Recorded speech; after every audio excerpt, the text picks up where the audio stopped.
Ready? Play. My name is Clara Towson, and I'm a friend of the show. Boom. I am Francisca George, and I'm a friend of the show.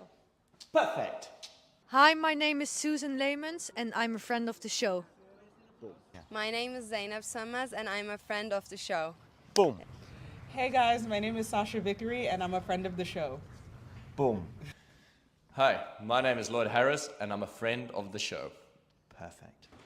Hi, my name is Jasmine Paolini, and I'm a friend of the show. Wow, Jasmine, you got it in one time.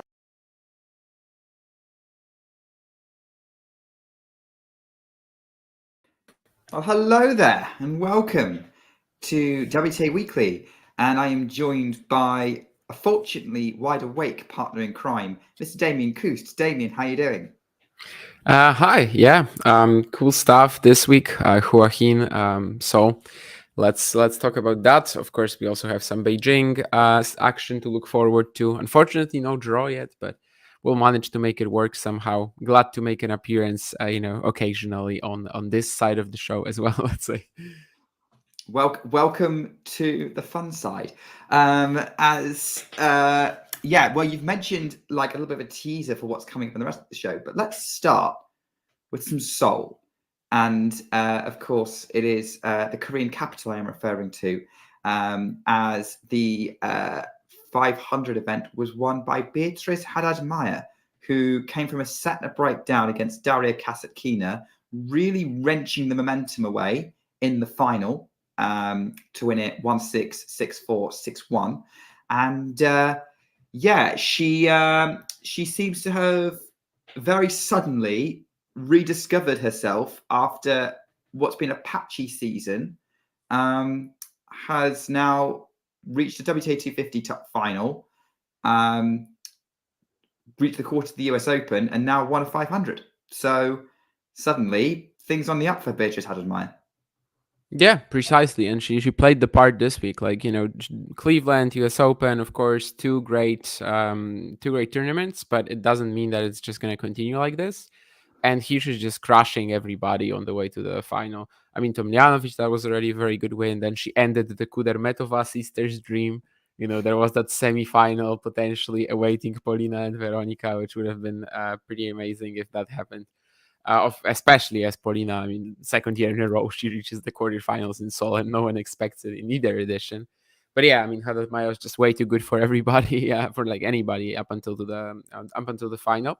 Similarly to Kasatkina, and yeah, I mean, is it fair to say she just has a higher ceiling than Dasha? I mean, probably, right? And when she went down, it still didn't feel like she's completely lost out there. And yeah, just started dominating. And as Jean says, it was a typical Haddad Maia scoreline.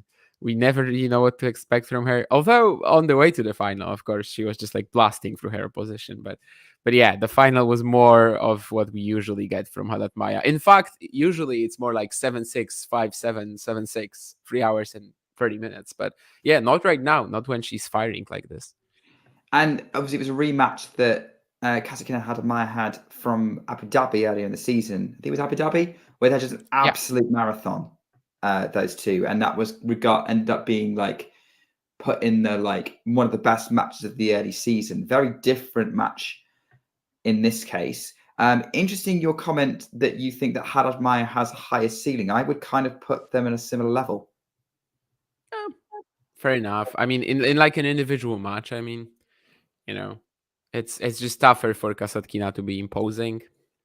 But yeah, I mean, it's not like clear cut, obviously. Yeah, I mean, look, when Haddad Maia gets the forehand into play, definitely a weapon, and that's what helped her a lot. Like once she found the confidence in hitting through the forehand, that was a clear difference between the first set, really the first half and the second half of the match, to be honest. And then whereas Kasatkina, I think Kasatkina does have more weapons than we often give her credit for. But she just chooses not to use them half the time. Very true. I definitely sometimes am surprised watching Kasatkina when she's just like, flying all over the court and dictating with the forehand. Yeah, half the time we just don't really see it. That's true. Definitely easier for her to kind of get into that as well on like natural courts rather than hard. But I mean, she's great on hard as well. I do have a lot of respect for her for sure. I mean, 5 finals this year, 5 WTA 500 finals. Which is a bit of a byproduct of the ranking system, right? I mean, it's just the fact that she cannot play to 50s. But well, I mean, she probably has the most 500 finals this year, right? I mean, I haven't checked. Yeah, it's up there. Like I would Van assume that tweeted out something stats about it. I don't know if it's she like in terms of this year. Yeah, probably up there because the only other people who've been in multiple 500 finals, I would think, are Rybakina and Ostapenko. Yeah, so it is a pretty impressive achievement for sure. It's kind of funny because when we look at that, like WTA 500 over the years, she's been pretty dominant. But yeah, I mean that's what we're gonna get right now on the WTA tour from like a lot of players, right? And at the top of the sport because they cannot play to 50s literally. So. And we'll be seeing more of that because we've got at least a 500 level going on over the once we get through this 1000 double that's happening, the China double. Looking at what the impact this result has on the race, obviously none of the top contenders in the race were there. This was probably Kasatkina's chance to get herself into a position of outside contender for the WTA finals. If she'd got that final win and got the job done against Haddad Maia, which, let's face it, the way Haddad Maia turned it around, no effect, not a problem for Kasatkina in the end. Like she can't be too harsh on herself. Like the tactics were working until they weren't, and that was more to do with her opponent than her.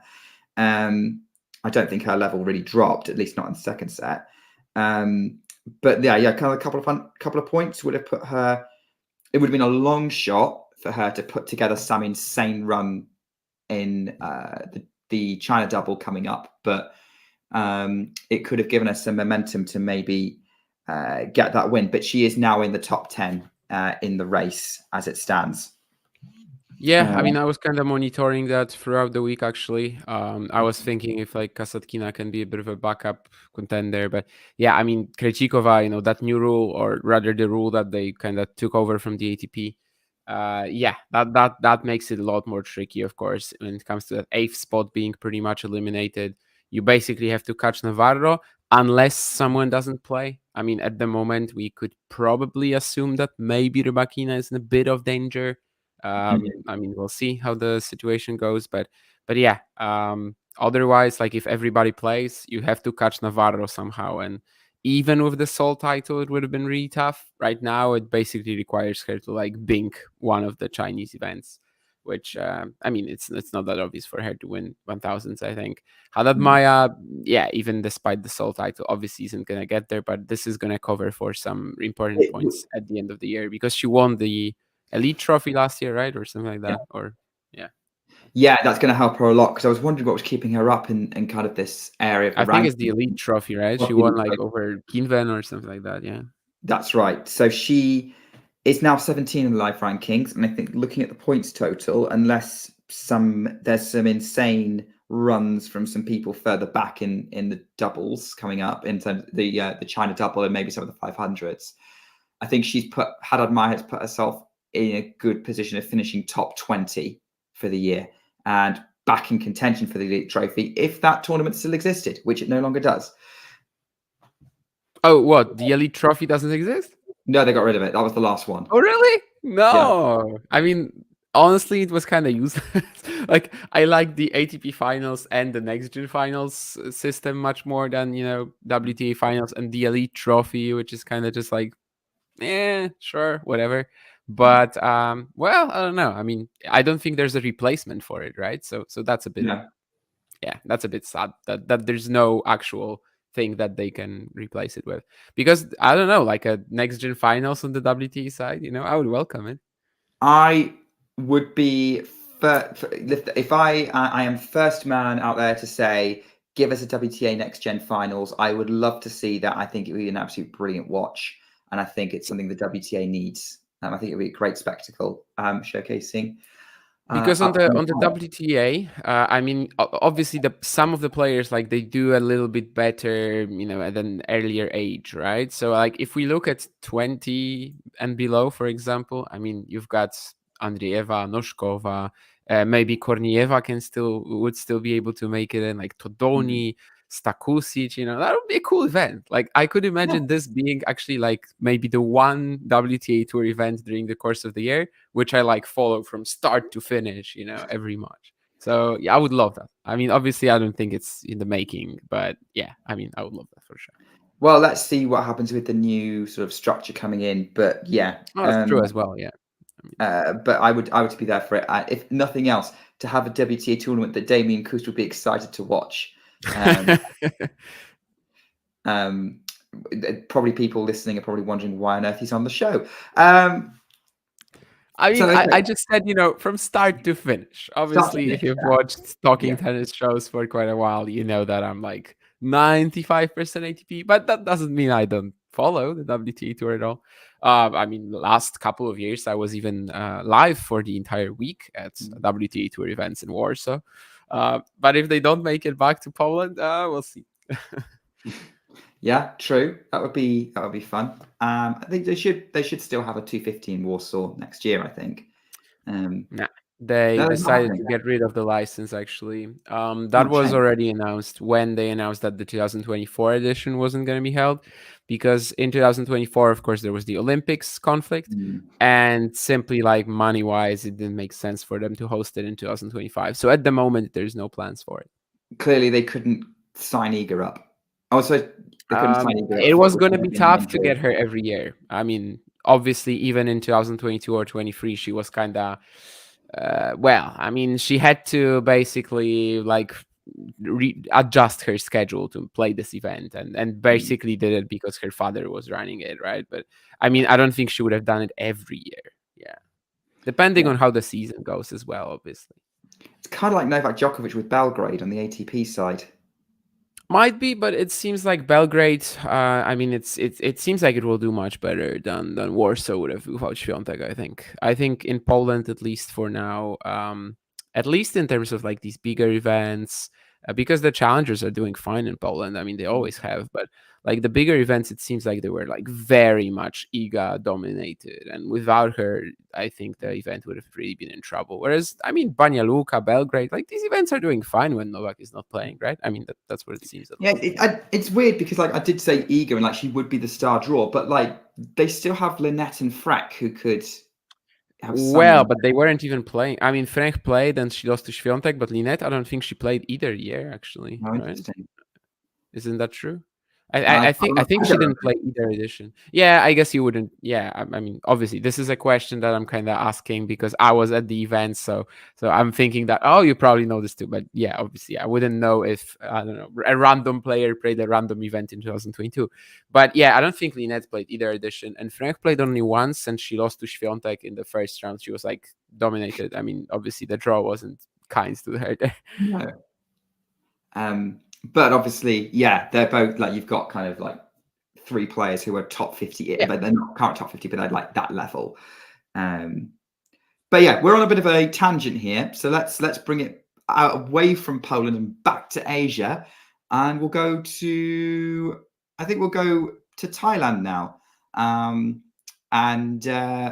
Let's talk about Rebecca Sramkova finally winning a WTA 250. She had a crack at it last week, lost to Sonia Cartel, which, let's face it, who wasn't a title winner we would have predicted before the tournament.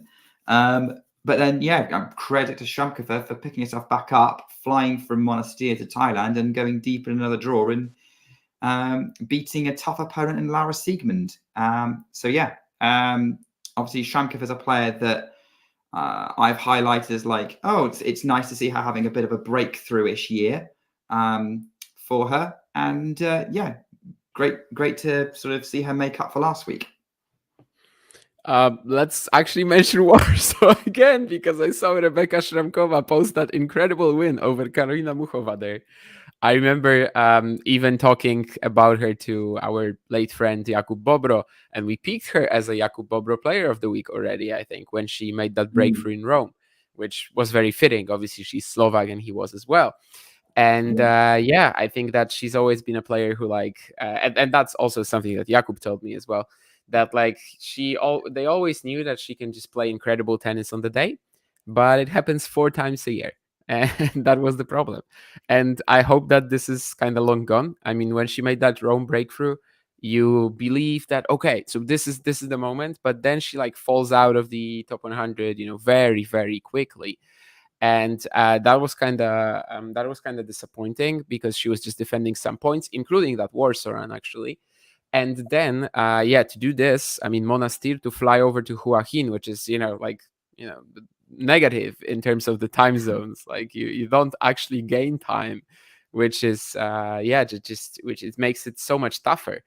And to actually still be able to do it, kind of post some crazy wins along the way, like the one in the opening round here against the Thai player that I forgot the name of right now. Also, I mean, in Monastir, she also started with this incredible 3-hour battle. So it's I mean, of course, it took a while for her to get going in both events, but once she did, she was absolutely at that peak level. And yeah, just to be able to do this in back-to-back weeks, pick up the title on the second time as well, that was very, very impressive. And yeah, now she's gonna get that top 100 real opportunity finally to play on the main tour for probably about 12 months at least, and that's amazing. Yeah, because she's now rocketed up the rankings, career high of 61. So yeah, she's now automatic draw into majors.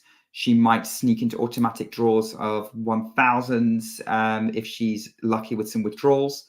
Probably not the 500s, right? Because the cuts are crazy. But I mean, she could play the qualies for them at least. And in fact, she will be in Beijing, right? I mean, I don't know how she's going to do this, honestly, tomorrow against Zidane. But... Yeah, if she's playing tomorrow in qualies, oh, wow. Yeah. I mean, unless she withdrew since I last checked, but the last time I checked, she was still there. And yeah, she still is on the list. I mean, she's going to play Tamara Zidansek in the opening round in Beijing tomorrow.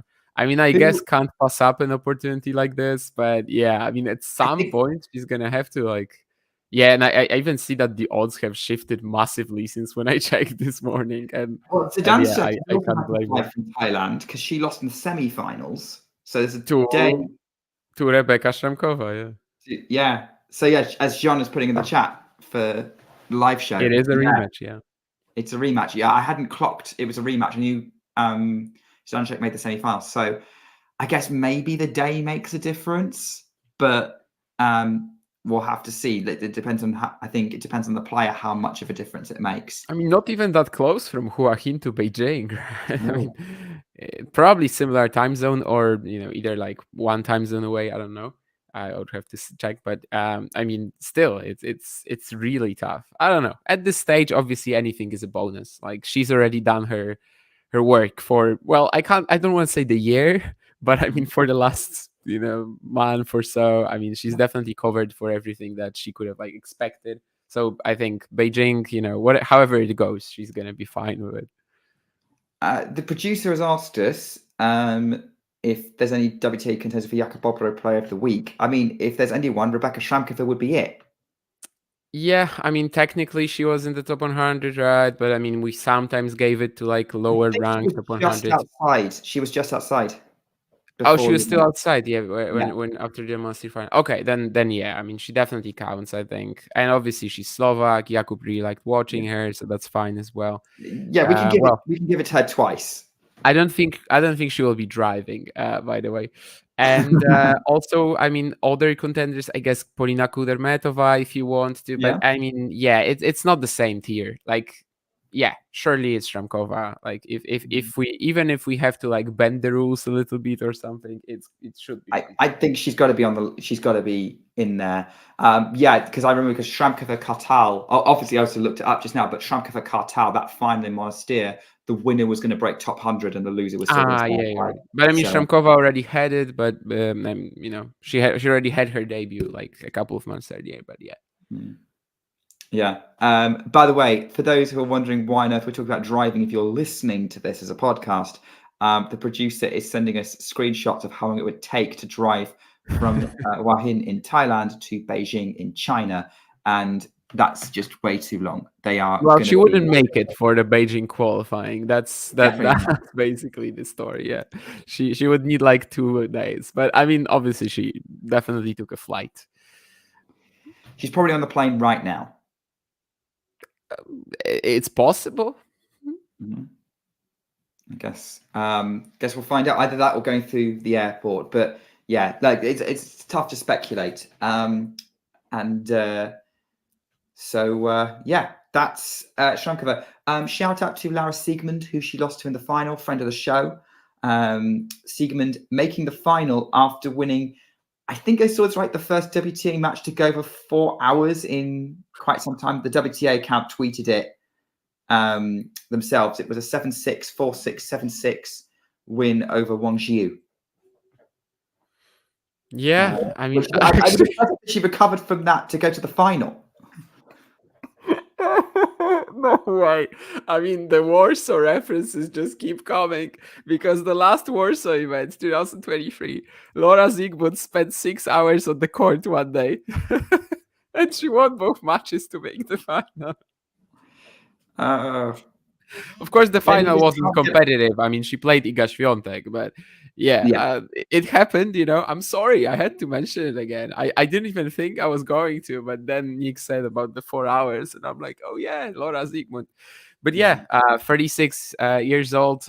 If she hasn't turned 37 since I last checked, but of course, still going strong, still playing a lot of singles along with the doubles, and yeah, I mean, Shramkova in the final just a little too strong, but we have to appreciate our friends of the show, and we definitely do appreciate Laura Siegmund. Yeah, I'm turning into Vanch now. Yeah, it's the Warsaw Slam. I think what we should do now is, we need to get some kind of game going where, like, if Vanch mentions San Diego or Damien mentions Warsaw, you should see if you can grab a drink of something strong. At least Vanch lives in San Diego, I don't even live in Warsaw. Also, Jean mentioning that longest match since 2011 Australian Open. I mean, it doesn't really matter, but I mean, I have to say, Schiavone Kuznetsova, best match of all time. Okay, wow, that's a bold statement.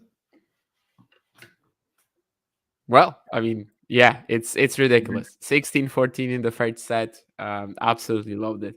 I don't think I watched it live. I think I watched it on a replay like a year later or something like that, because it was so ridiculous that, it wasn't a final or anything, but like Eurosport was still replaying it.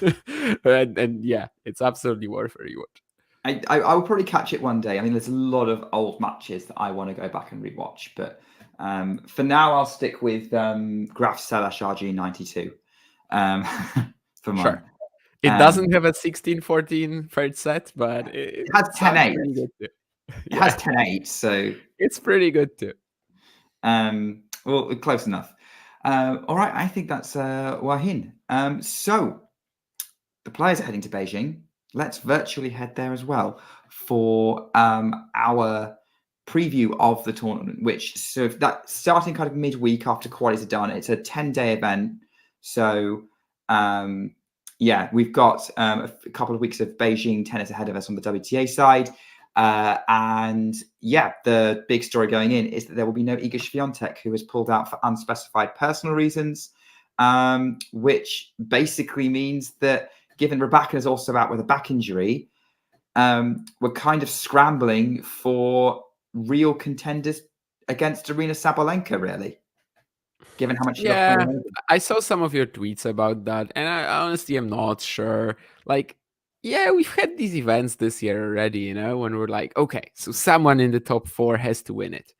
And right now we kind of have a top 1 at this event that we're saying like, okay, yeah, she's much better than the rest of the field, but there's still a lot of matches to be played. I mean, she gets eliminated and then it's easy.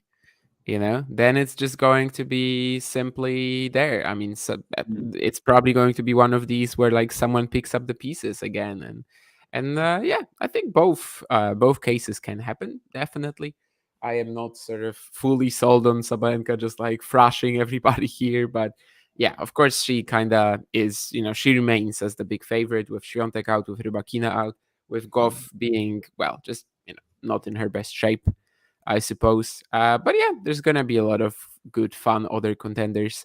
Zheng, says Catherine. I mean, yeah, sure, but she kind of has to avoid Arena, right? Yeah. I mean, she's the one player I would not back against Sabalenka after their matches so far.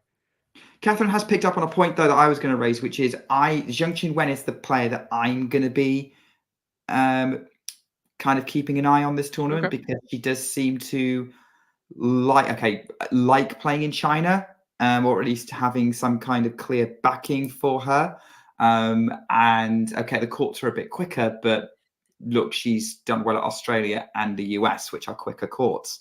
So I think that whilst you're right, the matchup with Arena is not her friend at all. I think there is a problem there she needs to overcome. I would back her against pretty much anyone else in the draw. And certainly when Arena's out, because I will agree with you that if Arena went out, then it's kind of a bit more open. Then it's kind of a battle to see whether Pegula or Paolini or Zheng would pick it up. I would go with Zheng personally as my sort of second favorite behind Arena for this. Some interesting talk about the underarm as well. I think John gave you a very good answer, Keen, in terms of just, the returning position isn't as deep. But you are also right that probably you don't lose as much when you try to serve underarm. But then again, you don't gain anything. So, I mean, why would you serve underarm if you don't gain anything? Of course, you had Sara Errani serving underarm for like entire seasons. And I mean, she kind of does it and then maybe proves your point a little bit wrong, but I know she's just one example. But anyway, Arena wins Beijing. Can she make number one, says John? I don't think yet, but I mean, it would put her in a fantastic position to finish number one, and that's actually another big topic here, right? I mean, just the fact that when Iga is skipping Beijing, and we don't really know what the exact reason is. I mean, at first she was, Seoul, Beijing, Wuhan. I remember talking with Vansh on the Igan Carlos show that, like, well, I mean, this, I don't know. I don't really buy this. I don't think she's going to play all three. And obviously, when she withdrew from Seoul, I was like, yeah, sure. That was definitely happening. And then Beijing is, of course, more of a mystery. We don't know yet. Probably when she's back, someone will ask her and maybe she will shed some light on this. Maybe she won't. But if Sabalenka wins Beijing, she will be in a great position to finish number one. She was as well last year. But we don't know if Iga is going to be able to produce something special at the year-end finals again. We don't know how the courts in Riyadh will be playing. So I think, this is probably one of the biggest stories here as well, that like Sabalenka taking this title could really set her up beautifully for the rest of the year. Yeah, so by my calculations, just looking at the point system, so Sabalenka can't get number one until the WTA finals. Like, Iga will not lose number one until after the WTA finals. With the race, if Arena gets the final of Beijing, she will overtake Iga in the race. And then it becomes very much game on for the world number one. I mean, it kind of is already, with a 400-point gap with two 1000s in the WTA finals in play. It is game on. Like, this is, for me, the biggest, most interesting story that we're going to get for the WTA finals, is which of these two is going to come out on top. The only thing it's the same as last year, right? Build up a buffer over the Asian swing that Iga might not be able to overtake at the finals. She could, yeah. I mean, last year, I guess that was maybe the difference maker, that like we didn't really think that it was going to be a race even up until some point. Like, Swiatek wasn't looking like she was going to make it a race. But then, of course, she wins 11 matches to end the season and manages to get it done. So that was pretty good. But this year, maybe it's even more exciting, given that, they're so close already. Let's imagine that Sabalenka doesn't win Beijing, but like she maybe makes the semis. Then they're like just even ahead of Wuhan. Also, Sworna saying that Rybakina will drop out of top 5. I mean, there's still 1,000 points that Goff would need to earn in order to get to her. And Goff is the number 6 in the race right now, and Rybakina number 3. But yeah, of course, it also depends on whether Rybakina actually plays something towards the end of the season, which I don't know if she will. I mean, she's not in Beijing, she's not in Wuhan. She can only really play the WTA finals from here. So, I mean, I guess it's possible, but it won't be a massive fall anyway. No, it won't. And like, she's got some nice banker points to keep her up. I mean, she's still 3 in the race right now, so it's going to depend on how everyone else kind of handles it. I'm looking at the gap. Yeah, so okay, no, I see why they're saying that, because Rebecca is defending semi-final points from Beijing, so she could be in danger of dropping behind Paolini. Top 5. Yeah, but like at this stage, I'm more looking at the race, Yeah, I think Rebecca and Goff are dropping the same amount of points. Yeah, no, I'm looking at the race more often too as well. And I mean, at this stage of the year, it kind of makes more sense, I think. Also, regarding this comment from Nick, I mean, sure, she's done better in Wuhan in the past, but like, if Beijing is first, you just go for Beijing, You're going to be fresh. Yeah, it's impossible for this strategy. Like, I mean, you go for the first title, and if you get it done, then you don't care about the Wuhan run. I mean, of course you still care, but like, you just try to go for the first title. And if that doesn't work, then that's when you can kind of fire for the second. But I don't know. Maybe she has a better chance in Wuhan. It does. I mean, at least her memory, it used to play faster. Obviously, Wuhan is an event that's kind of coming back after a few years. So some of the memories can be quite foggy. I definitely remember Caroline Garcia winning both of these. That's probably the best Wuhan Beijing memory for everybody. But otherwise. Yeah, I mean, it used to play faster in the past. Yeah, that's true. And I think that Wuhan was where we saw Sabalenka make her big time breakthrough in terms of like starting to win big titles back in the late sort of 2010s. So yeah, Wuhan. Beijing Wuhan's going to be interesting for Sabalenka. I think going into this, it's interesting because obviously I am fairly confident that Sabalenka is winning this. It would take a real dip in form for me to suggest that. But when I've spoken to people about this, the response seems to be that almost a dip in form is either not a surprise or even to be expected, which I find odd. Yeah, as I said earlier, I mean, I kind of am surprised that you're like this confident, I'm on Gene's side, for example. He said that like I wouldn't just pencil in Sabalenka for Beijing, not yet at least. And yeah, I just don't think it's that obvious. Like there's one poor match somewhere. I remember I think I saw a tweet from you, or maybe it was a comment or something like that, where you said that like even an off day Sabalenka beats somebody, like beats almost anybody. And I don't know if that's true. Like I don't think she has that high, that higher floor.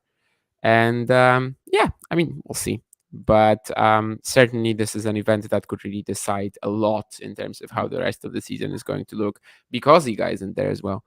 And Swornas is an interesting thing as well. I don't see the point of traveling to China only to play Wuhan.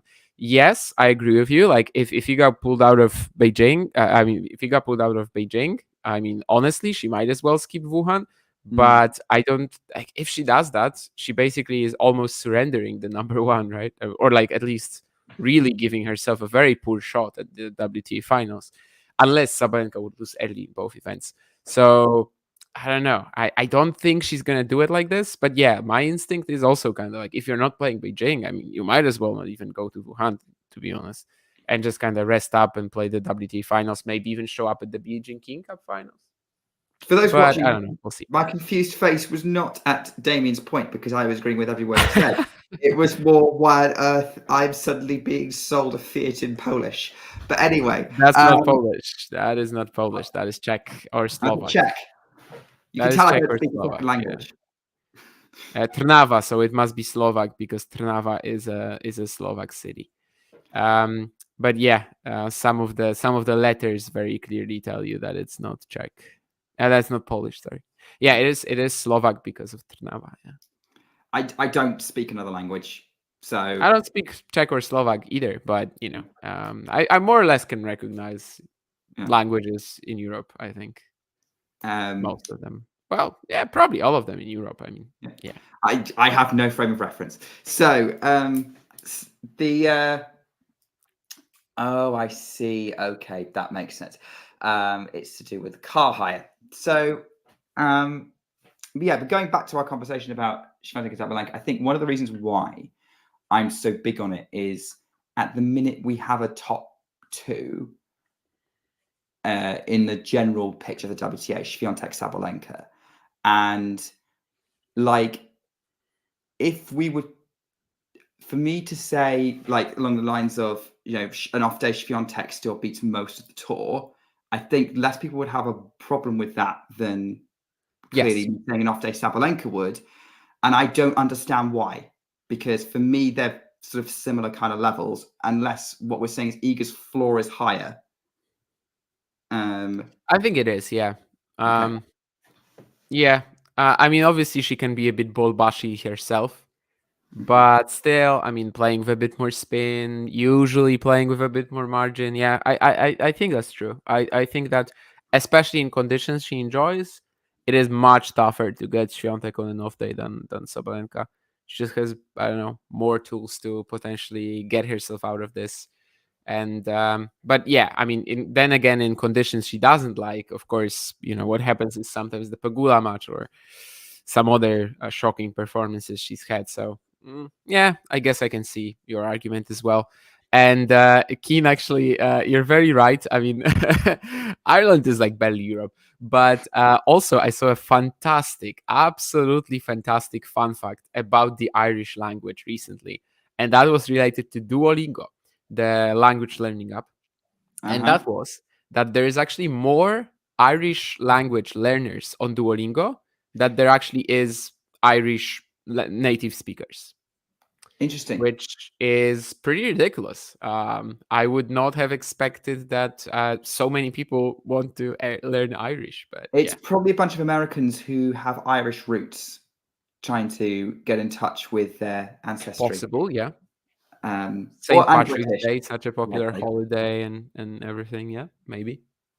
British and American. Yeah, that would be my theory there. So yeah, okay, that's an interesting point. Like, I would like to, in that sort of world, we agree with that. But yeah, I guess I'm currently in a place where I'm like, why do we talk about these two players so differently? But like, we're in danger of going on a massive tangent with this. So I guess, are there any other players that you will be keeping an eye on in Beijing? It's a shame we don't have a draw to really break down for this show, really, because that's not come out yet. Pegula's the second seed. I mean, like, I'm interested to see how her momentum kind of continues. What can Paolini do? What a Brad Gilbertless Coco Gauff does? But yeah, really, it's going to be a little bit more of a sort of like, it's going to be hard for me to keep up with all the different things going on in this draw when it does come out. So was there any other names that you might say worth keeping an eye on? That's also a good hypothesis, by the way, from Flying Yogi. But yeah, when it comes to this, I mean, I kind of actually, when you pose a question like this, I kind of understand the people who say that there's a bit of a post-US Open lull in tennis. Like, some of the stories here, like, we're not really building up towards anything for most players, especially with the elimination of the WTA Elite Trophy, for which some of them could be gathering up their form. So yeah, I guess Kinven is definitely huge. I mean, Pegula, last year she made the finals at the WTA finals, which sounds horrible, but sometimes you have to say that. And of course, after the US Open and after the fantastic North American swing, you can be looking at her. Probably, though, I would like some wild upsets. That would be amazing if we get some craziness. Maybe not Sakari Dolhide type of craziness from Guadalajara last year, but yeah, I mean, just something unexpected. I guess in the post-US Open time, I'm probably more looking at players who, can just actually like very much improve or just rise with these sort of runs. Whereas it seems like most of the top women, of course they will be playing these events, but likely won't be able to do anything special unless there's someone who's like kind of just breaking into the WTA finals, for example. Like, of course, Garcia, I already mentioned her, but like that's what she did that year, right? So maybe there's going to be someone who binks one of these events and suddenly is in the conversation. Of course, as we said, it's pretty tough because between Navarro and Collins, it's 400 points. And we know that Krejcikova is already qualified. But maybe that's going to be a bit of a story. Actually, Qin Wen Zheng, number 9 in the race. I actually, I guess I was aware she's not in the position to qualify, really. Of course, she won the Olympics, but it's not going to give her any points. But yeah, that could be. If she does the China double, that her get in the top 7. Yeah, like that could be one of the biggest things here. Yeah, if Qin Wen can produce in Beijing and Wuhan and chase the WTA finals, that could be one of the stories of this swing. Last year, I mean, she had a great rise at the end of the year. Of course, in the rankings, she's going to be defending a lot of points. That's why I'm kind of more looking at the race here. But yeah, that might be the story of Beijing and Wuhan if Qin Wen can chase the WTA finals based on her results in this part of the season. And that's one of the reasons why I said earlier in the show I was excited to see what she did, because I think she is chasing the WTA finals, and like she would deserve a place being a Grand Slam finalist and Olympic gold medalist. It's again another reason why I would advocate for the Olympics having points. But anyway, I mean, like there is okay. So I think we've got some interesting stories. I mean, like you said, low ranked players of interest like Polina Kudermetova. Now is your time to shine, given you've been getting some interesting results recently. Player who is in qualifying, which might surprise a few people, Emma Raducanu, who pulled out of Seoul with a foot injury. And we did promise in the title that we're going to talk about Emma Raducanu, so I think it would be, I don't want to be accused of false advertising. Raducanu, I think with these injuries, like it could be nothing. It could be like Sabalenka's shoulder in Berlin, which we thought was nothing, and then she pulled out of Wimbledon. But yeah, Emma Raducanu in qualies, which after all the hoo-ha over Canada and Cincinnati, might surprise a few people that she's doing it. But hey, maybe she realized that she needed the matches. Yeah, I mean, obviously, this is something that I think she kind of learned the hard way during this North American swing. I don't know why it had to take a while. I don't know why it had to take a couple of years for her to kind of discover that. Yeah, I mean, a schedule like this, Washington, then nothing for 3 or 4 weeks, and then the U.S. Open. Like it's not a recipe for success, really. So yeah, hopefully the health is just going to allow her to play a more or less heavy schedule up until the end of the year. She said that she's feeling really good in Asia. That I don't know if she said that at the U.S. Open. What happened was also like a bit of a mistake in terms of the scheduling, but I think probably her schedule right now also tells you that. And yeah, there's just no way she's going to be avoiding, there's just no way to succeed if you're avoiding tournaments, if you're avoiding qualifying. Hopefully she's fit and she can just play that Beijing event and do as well as she did in Seoul, because I mean, up until the quarters where I think she ran into a very tough matchup, plus had that foot thing. Of course, she was playing pretty well there as well. Who is she playing in the qualifying? Hang on. Everyone's racing to see who they can see. I don't actually see her on the Don't list. have a qualies draw. I'm sure she was in the qualies entry list. Well, I mean, that must be outdated then. I think she pulled out due to the injury. So maybe she's pulled out and she's not playing. So yeah, I don't see her on the list unless she made the main draw. I mean, she could have also she's not made the main draw. Maybe she's not playing Beijing then, guys. And breaking news: Emma Raducanu is not playing Beijing. It's fantastic that we actually cannot get any entry list info on the WTA. That's just deeply frustrating. Or also we had no, because I definitely saw her name on an entry list. I think she might have just gotten into Beijing main draw.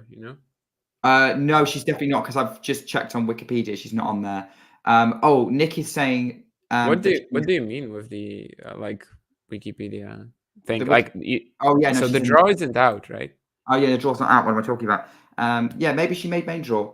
Nick's saying she's I playing think qualifying I in think she might Wuhan. have snuck into the main draw actually. That would make sense with all the withdrawals. Nick is saying that she's playing qualifying in Wuhan. So maybe that's the end. That's what I saw. I mean, Wuhan, yeah, later. But again, maybe she's just in the main draw in Beijing, right? Yeah, there have been a few withdrawals, so it's possible. Let me quickly pull up the entry list. And yes, absolutely, she is one of the last direct acceptances in Beijing. So Oh, yes, Nick, I okay. mean, I think you were confusing it with Wuhan, yeah. Yeah. She is in the main draw. Yeah, that's what we just checked, and she is in the main draw. But yeah, thank you WTA for making this very tough for us. No one knows what's going on. Like, we would like to do this with a draw. It's so much easier to do these shows with a draw. But yeah, okay. So Raducanu's playing. She's got a bit more time to recover from whatever this injury is, because you're right, she was playing really well in Seoul. You know, I liked how she gritted out that win against Peyton Stearns and then backed it up with a convincing win against Yuan. So yeah, interested in seeing how she does when she heads over to China with the rest of the tour. I think that about wraps it up, doesn't it, Damien? Yeah, I don't know. I mean, about the comments on Raducanu, like, sure. I mean, she's a professional tennis player, and if she wants to return to like Grand Slam, being a Grand Slam contender, if that's ever possible, I mean, we'll see. Then she should be playing more. Yes. I don't know. I mean, what does it matter? Like how much money she makes off the court? Like, you know, if she wants to just like not be a professional tennis player and go do something else, then I go ahead as well. But I mean, we're just talking in terms of making it back to the top. We talk about we talk about a lot about tiredness of the schedule and sort of the fatigue with it. But I think from the data that I've seen and that I've noticed in the pattern, not playing matches and rustiness is more of a killer than more of a killer than tiredness. And momentum is kind of the main weapon a tennis player has, like the main benefit tennis players have. So yeah, I think that's the thing to notice. What point has Damien picked up on in the chat? No. I mean, definitely you can also mention Naomi and that whole new, you know, Muratoglu partnership. Oh, is that? I've missed that news. Oh, really? Yeah, when did that come out? Okay, you're living under a rock then. I mean, yeah, I'm did literally checking Twitter once a day for 10 minutes. I mean, did you see that Wim Fissette is no longer her coach? I saw that news. And right along with it, or like rumored, like right along with it, then later confirmed, was the fact that Patrick Muratoglu is the new coach of Naomi Osaka. That did not hit my Twitter timeline in any way. For Holger Rune's sake, I hope he stays her coach for like 10 years. Yeah, that's going to be exciting as well. Obviously, Naomi at the US Open, I mean, she was clearly playing well, just like lacked details against Muchova. Some of these details being drive volleys, some of these details being, you know, just not getting that 40 love game done. So yeah, I mean, I expect her to keep rising. Is Patrick Muratoglu going to help with that? I don't know. I mean, my opinion on Patrick Muratoglu is somewhat up and down depending on the day. And that's maybe where I'm going to leave it for now, I think. And also, I was not at a bachelor's night out or anything like that. I actually can tell you that I did not have anything to drink today. And I'm not saying it's like this because it should be a surprise or something. But I was out for a little bit today and I didn't have anything to drink. Too many Challenger finals to watch today. Sorry. Oh, I was hoping you cleaned up your act. Well, for the time being, I guess, but no. If you we know exactly what's going to happen as soon as we finish the stream. If you saw me on Friday. Well, thank you, Damien, for turning up awake and sober. You know, this is the most professional you've ever arrived at talking tennis, which is always appreciated, and it's always great to talk WTA when you come on. I have a lot less faith in Naomi after her coaching choice, says Dave. That's a funny comment, but yeah, I mean, I can understand that as well. And on that note, I think we wrap up. Right. Thanks, Jamie, for joining. Thanks, everyone, for watching along with us. Thanks, anyone who's watching us back on YouTube or listening on the podcast. And hope you enjoyed it. We will be back in 2 weeks to wrap up Beijing and see what kind of storylines emerge from there. And I'm looking forward to enjoying that with all of you. So check in a couple of weeks. Until then, take care and keep talking tennis. If you enjoyed this video, make sure you hit that like button.